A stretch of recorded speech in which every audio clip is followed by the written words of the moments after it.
저는 책의 내용을 기억하려고 했었습니다. 그러나 내가 내 과학과 학습급여에 공부하면서 나중에 알게 된 것은 이렇게 기억하려는 시도 자체가 부질없었다는 것이었습니다. 눈은 한 번 본 것을 한 번에 기억하도록 쏠게 되지 않았습니다. 한 번 본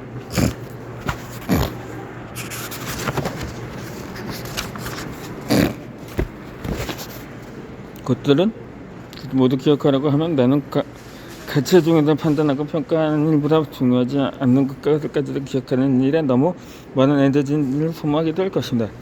그렇게 우리는 자신이 발견한 것들도 중요하다고 여기는 일들만 특별히 기억하게끔 쌓게 되었습니다. 단기 기억에 장기 기억이 되는 것이죠. 가령 길을 가다가 한번 본 간판판 이름은 단기 기억에 잠시 머물렀다가 사라집니다. 하지만 만약 그 값어도 자신에게 매우 중요한 정보였다면 어떨까요?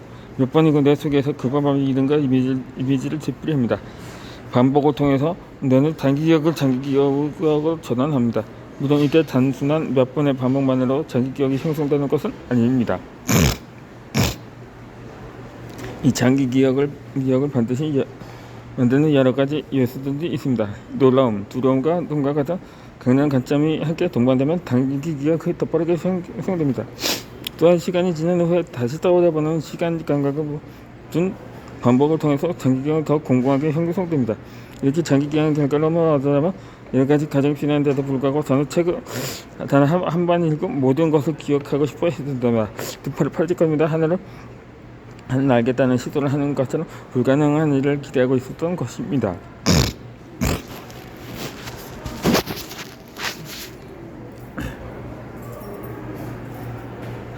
이것을 알게 된 이후로 저는 저의 머리를 사치지 않게 되었습니다. 한 방법의 문제는 그것을 알게 되었으니까요.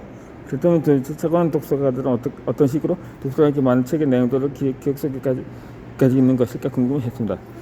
그 과정에서 최고는 예제를 공식적으로 하고 있는 독서 방법을 함께하지 알게 되었습니다. 바로 기억이었습니다. 그들은 기억하려는 시도 자체를 하지 않았습니다. 그들은 자신의 기억력, 인간의 기억력이 형편없다는 사실을 이미 알고 있었습니다. 그렇기에 탁월한 책을 읽어 중요한 깨달음을 얻으면 그것을 반드시 기록해두는 습관을 가졌습니다. 순간의 깨달음이 영원하지 않는 것을 잘 알고 있었습니다.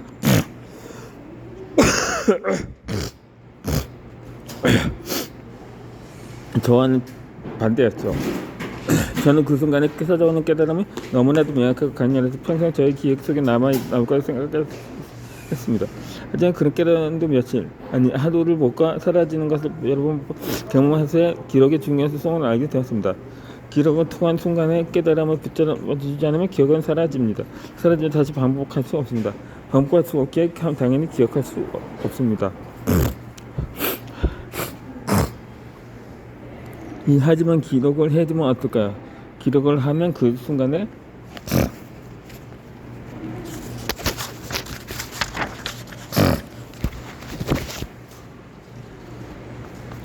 느꼈던 감정을 나중에 정확히 확인할 수 있고 다시 공부할 수 있습니다.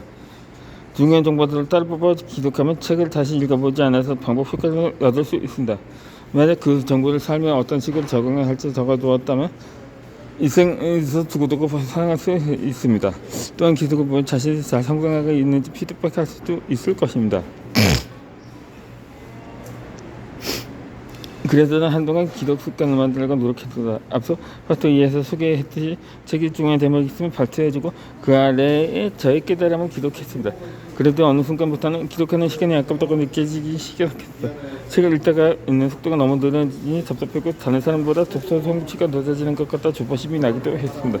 그래도 또 한참 동안 기록은 하지 않고 책만 읽는데 집중하는 시간을 보냈습니다. 그렇게 된 기록하는 시간도 충분히 가져보고 기록하지 않은 시간도 충분히 가져보면서 확실히 깨달은 게 있습니다. 기록을 하는 게 훨씬 시간을 아끼는 길이라는 겁니다.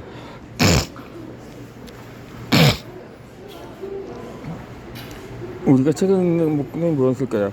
다양한 이유가 있겠지만 책을 통해 얻게 되는 삶의 변화를 이어지는 것, 이것이 많은 사람의 독서를 통해서 얻고자 하는 게 아닐까요? 이런 목적을 생각해보면 무조건 더 많은 책을 빠르게 읽는 것은 별로 유익한 일이 아니라는 걸 알 수 있습니다. 메리에 따라서 기록을 통해 더 깊이 사유하는 과정을 함께 해야만 책의 내용이 내면에 쓰면 됩니다. 또 기록해주면 기억해야 한다는 스트레스에서 해방되어서 책 읽기가 더욱 즐거워집니다. 기록해둔 것을 토대로 실제에서 하면서도 실천도 더 잘할 수 있습니다. 펼쳐보기만 하면 언제든 필요할 때 확인할 수 있으니까요. 또 기록을 하다 보면 자연스럽게 그 속에 안수할 수 있어서 생각을 언어 표출하는 능력까지 훈련할 수 있습니다. 이게 습관이 되면 말하기 능력까지 더 좋아집니다.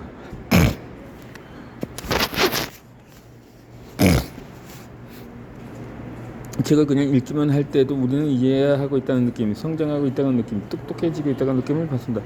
하지만 이것은 그 순간의 느낌이 실제로 성장할 길이 아니라는 것을 열심히 해야 합니다. 세상에 모든 사람들이 이 느낌에 속고 있습니다. 그래서 어떻게 권속을 늘리는 독서에 빠져드는 것이죠. 탁월한 이들 반대일 겁니다. 느낌이 확실히 성장입니다. 바로 기록을 통해서 책 속의 한사들과 보기보다 대화를 나눕니다. 지금 당장 이 노트를 펴고 이 글을 읽는 습관은 조금이라도 적어보시기 바랍니다. 그리고 3일 뒤에 그 노트를 다시 확인해 보세요. 기록해야 하는 이유를 명확히 알게 되실 것입니다.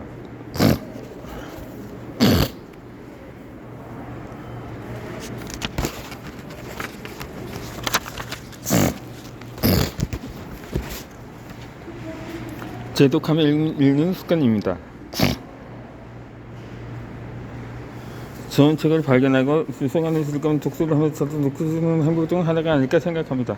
그러다가 도서관에서 책을 빌려보다가 좋은 책이 있으면 반드시 구매하고 있습니다. 그래 언제든지 다시 읽기 때문입니다. 다시 빌릴 때 빌리면 다시 않겠냐고 생각하실 수도 있습니다. 그런데 그런 필요조차 내가 다시 느끼려면 책이 곁에 있어야 한다는 게 제 확신입니다.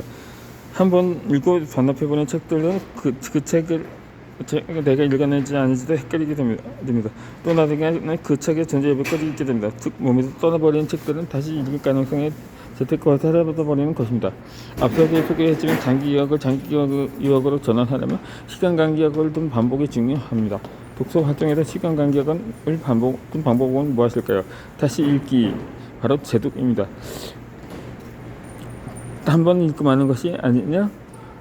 다시 읽어야만 책의 내용을 더 깊이 이해하고 다시 읽어서 만들 수 있습니다. 참 읽은 때만큼 많은 시간을 들이지 않아도 괜찮습니다. 아무 곳이라 펼쳐보는 것만으로도 큰 효과를 얻을 수 있습니다. 이전에 이미 읽었던 책이기에 짧은 되새김질만으로도 습득 효과가 더 큰 것입니다. 전호근 교수는 나는 이렇게 읽었다는 책에서 그에게 읽었다는 행위는 일반적으로 여기는 눈으로 한번 읽었다는 것을 나타내는가 아니면 강조합니다. 그는 한두 번 읽은 적이 있는 정도가 아니라 수십 번, 수백 번 읽고 그 내용이 머릿속에서 고스란히 읽을 때 무언가를 읽었다고 여긴다고 말했습니다. 제독을 해야만 책의 내용을 자기 것을 만들 수 있다고 강조했습니다. 그 이후부터 저도 어떤 책을 읽었다고 생각하는 것에 대해 조금 잡아뜨게 받아들이게 되었습니다. 한번 읽었다고 그 책에 대해 다 알았다고 자만하기보다 나중에 다시 꼭 읽고 곱씹어보는 습관을 들이다고 생각하게 되었습니다.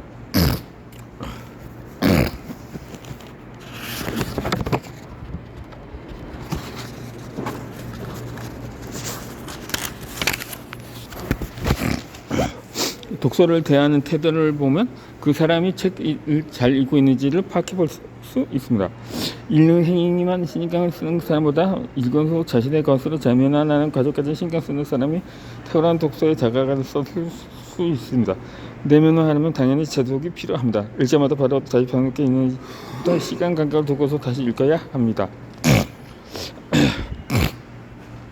이 독일의 심리학자의 에빙하우스에 따르면 복습 주기를 즉시 1일 이내나 일주일 이내, 한 달 이내로 해줄 때 복습 효과가 가장 좋다고 합니다. 책도 이런 식으로 반복해서 읽어주면 좋겠지만 이렇게 지나치게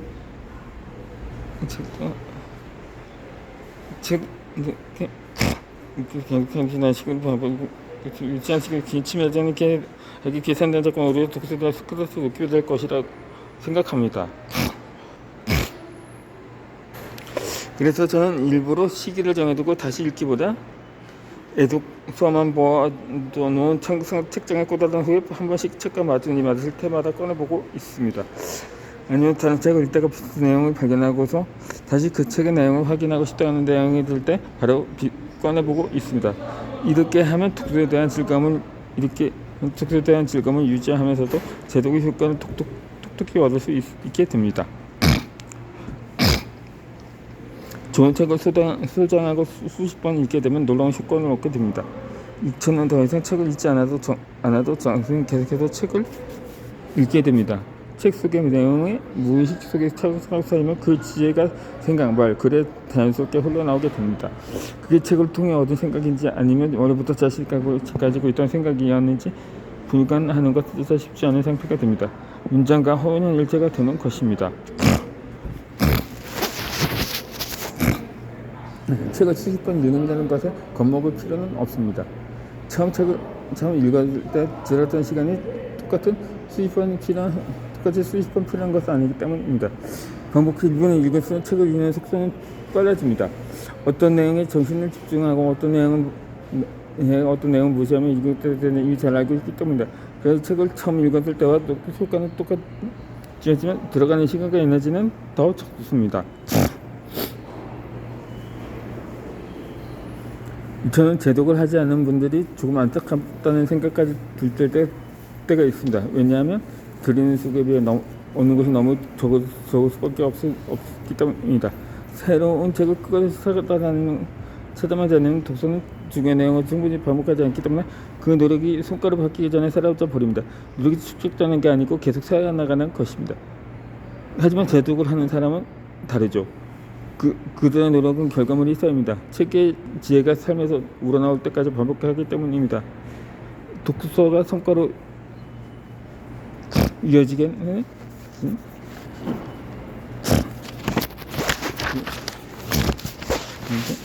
되면 책 읽기가 더욱 즐거워집니다. 독서의 깊이만을 누리게 됩니다.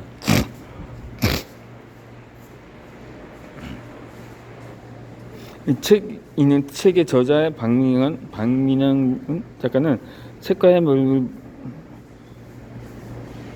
물리적인 관계를 좁히는 것이야말로 책과의 관계를 긴밀하게 만드는 책의 방법이라고 강조합니다.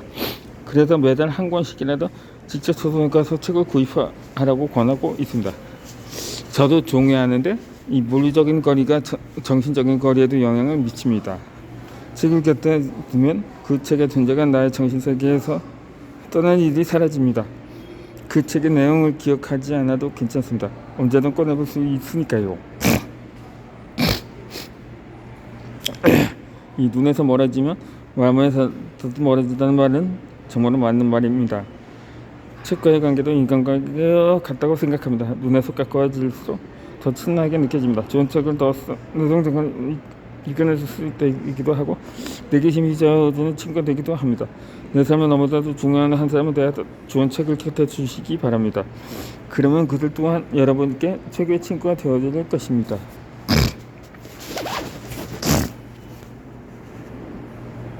좋은 약은 남용하면 독이 될 수 있습니다.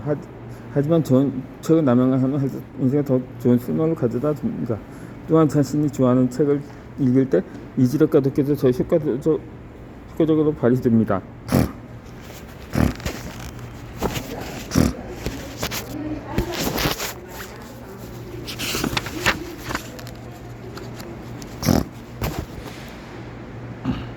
오직 내 기준에 의해 고른 책을 읽는 습관입니다. 베스트셀러야말로 책이라는 생각을 가졌을 때가 있었습니다. 저 한 사람 판단보다 더 많은 사람의 생각이 모인 결과는 책을 고르는 것보다 호수도 나올 수밖에 없다고 생각했습니다. 그리고 정말로 그랬습니다. 자수가 좋다고 평가하는 책도 언제마다 대부분은 베스트셀러보다 뜻이 알고 좀 설명을 쉽게 재밌게 데뷔했던 마더스. 그래서 전 엑스 케네디와 디어 것은 함께 내니게이들 읽다가 보려 얻어먹는 것 같은 세계도 주는 문장을 하는 만났습니다. 저자는 강력하게 주장했습니다. 자신은 어떠나 웃지 않다.